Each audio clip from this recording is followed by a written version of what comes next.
Olha, não tem muitos anos que a internet acabou ficando obcecada por esse negócio de astrologia, né?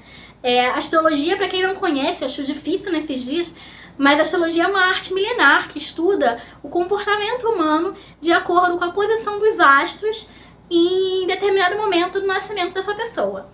Ela ficou muito popularizada através de revistinhas de adolescente e horóscopo nos jornais. E por causa dessa onda de unicórnios e de mística, muito jovem adolescente acabou pegando aquele conteúdo aleatório que leu em revistinhas de adolescentes e levou pra internet falando que era o novo astrólogo no pedaço. E você provavelmente nesse momento já ouviu alguma piadinha sobre como o touro gosta de dormir ou como o touro geminiano é falso. É muito conteúdo inútil que entra na sua mente e você não tem como utilizar isso, gente. Pra que você aprendeu esse tipo de coisa? Eu vou te falar por quê.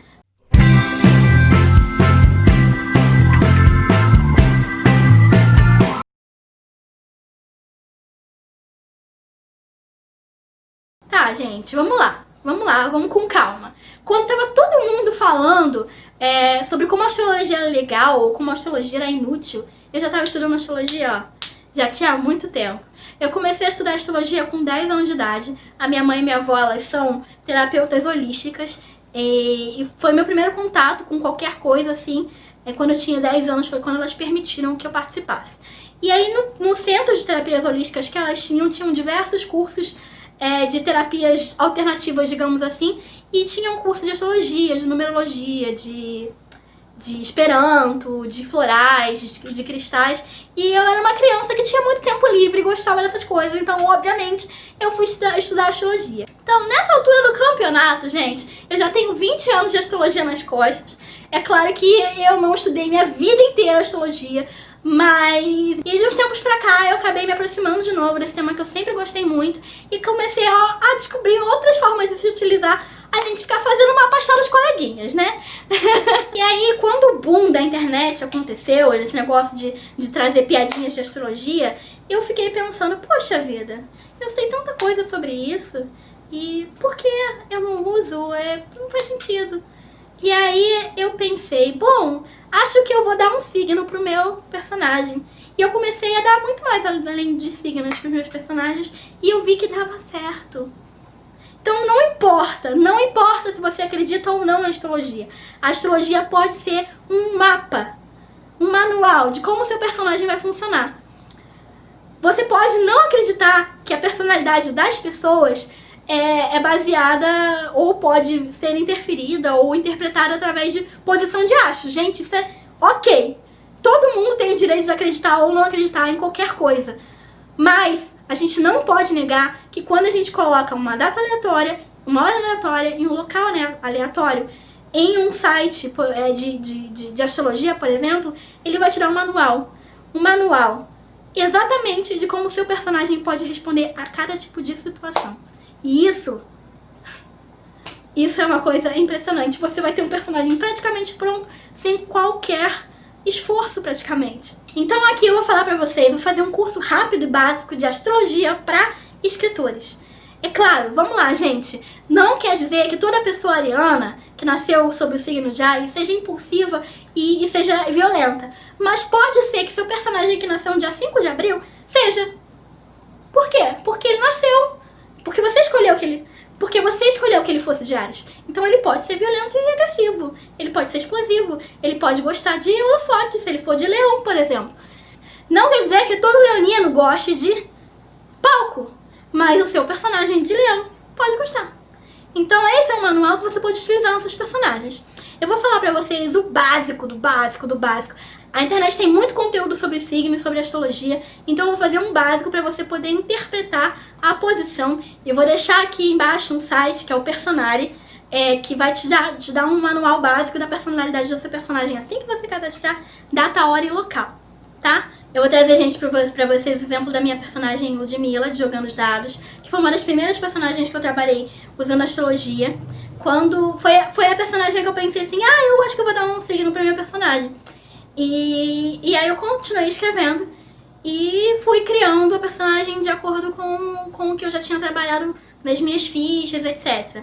A Mila, ela estuda ciências biológicas E o seu TCC, no seu TCC ela fala sobre a criação de um pesticida vitamínico, que seria um pesticida que acabaria com as pragas, mas ao mesmo tempo, ao invés de acabar atrapalhando a planta no crescimento, ela funcionaria como uma vitamina, deixando a planta mais forte e os frutos serem ainda mais gostosos. E aí, inesperadamente, quando eu coloquei a data de nascimento dela lá e fui testando horas e locais de nascimento onde ela poderia ter nascido, eu acabei me deparando com um texto que falava exatamente isso. E eu acabei encontrando nela a combinação do signo de Aquário, que era o signo que eu tinha escolhido para ela, e o ascendente Libra, que são 2 signos de ar, que são voltados à mudança, à inteligência, a pensamento. E aí quando eu fui ler o textinho que o site preparou para ela, tinha um trecho que falava assim: há também, nesse caso, um interesse por cultura, justiça e conhecimento.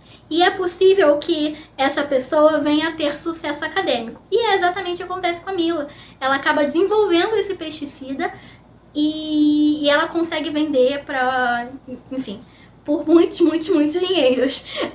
E é assim, gente, se você quer criar um personagem para sua história, por exemplo, talvez seja uma mulher independente que está saindo de um lugar em que ela não era valorizada, mas ela tem muita força de vontade e ela quer ser referência na profissão que ela escolheu. E quando a gente está falando de referência e liderança, a gente pode acabar escolhendo signos que sejam um pouco mais voltados para essa área, como por exemplo Áries.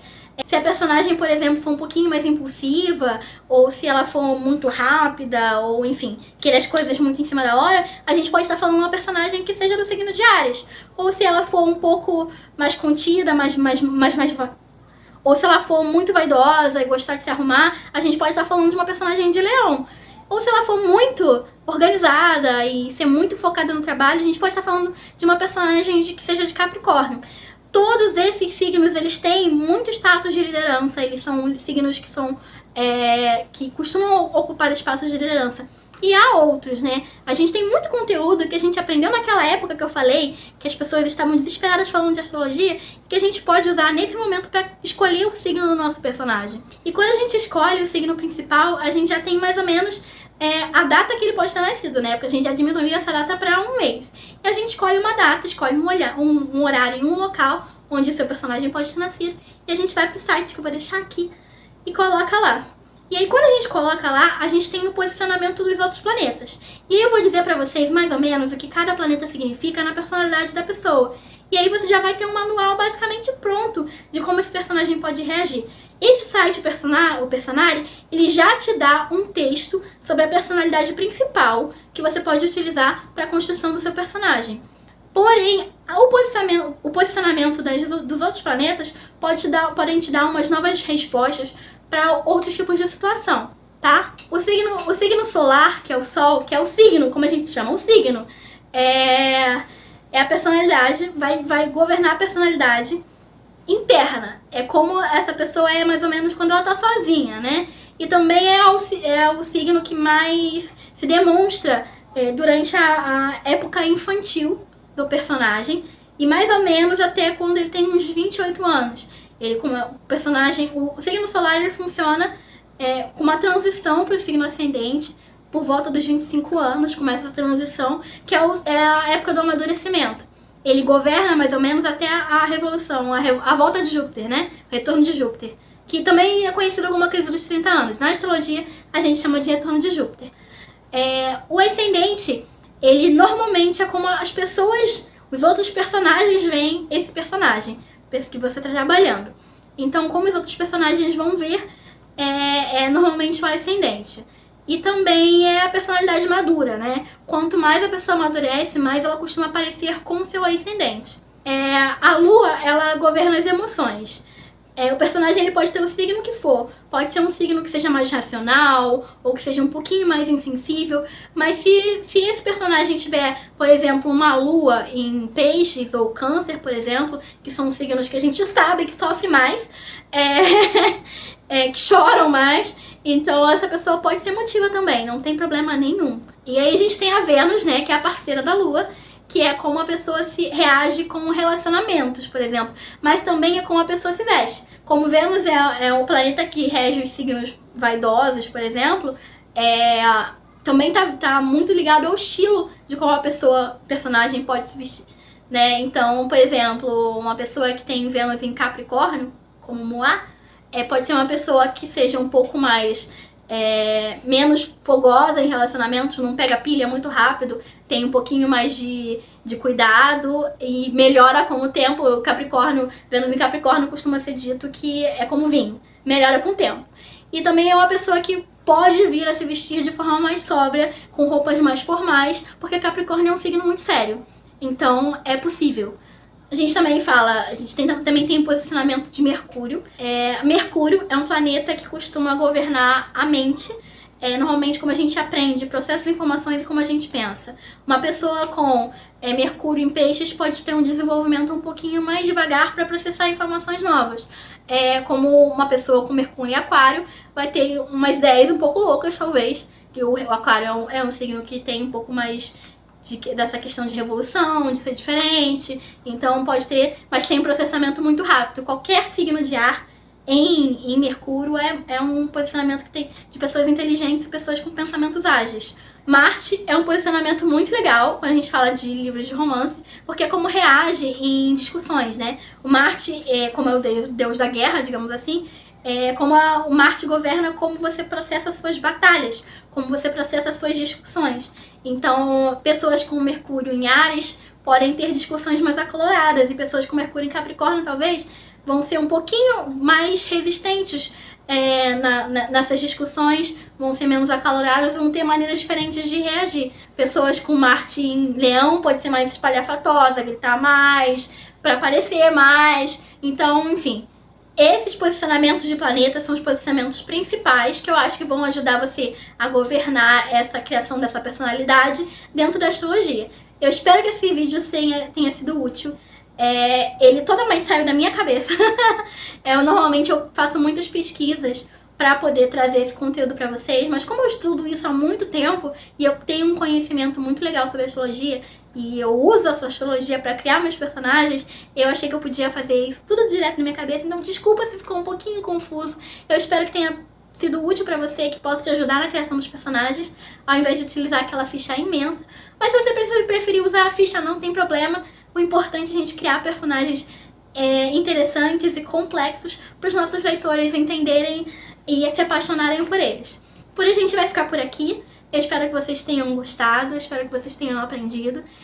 Curte, se inscreve no canal, me segue nas redes sociais e comentem, gente. Tragam pra mim as suas dúvidas para eu poder trazer para vocês vídeos que ajudem vocês a solucionarem e a gente conseguir continuar nessa estrada complicada que é a vida de escritor, né? Então eu vou ficar por aqui hoje. Beijo e até a próxima!